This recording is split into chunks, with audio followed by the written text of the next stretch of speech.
আসসালামু আলাইকুম রহমাতুল্লাহি বারাকাতুহু।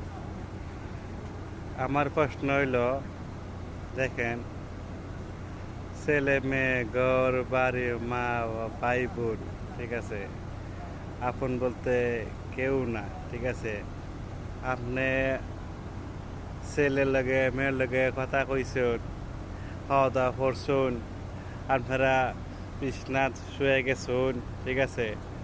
ভাই বন্ধু, আমার কথাগুলো সবাই আপনারা মনোযোগ দিয়ে বুঝে নিবেন, প্রবাস অথবা দেশ, ঠিক আছে।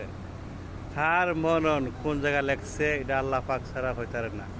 তা আমার লগে লগে আপনারা ডিএড করে একটু শেয়ার করে দিবেন, আর আমার লগে লেগে পড়বেন, ঠিক আছে। কার মনন কোন জায়গা ঠিক নাই, তাহলে আপনারা যখন শোয়ার যাইবেন, ঠিক আছে, তা আমার লগে পড়বেন আশহাদুল্লা ইলাহা ইল্লাল্লাহু ওয়াহদাহু লা শারীকা লাহু ওয়া আশহাদুন্না মুহাম্মাদার আবদুহু ওয়া রাসূলুহু সাল্লাল্লাহু আলাইহি ওয়াসাল্লাম। তাহলে ঘুমানির আগে আগে আপনারা এই দোয়াটা পড়ে আপনারা ঘুমাইবেন, ঠিক আছে।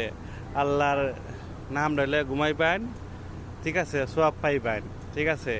তোর সময় খেয়াল করবেন, কিন্তু মহতের কথা কোন জানা, ঠিক আছে। কার কোন জায়গা মরণ হয়, অথবা বিকালে হয়, অথবা সকালে হয়, ঠিক আছে।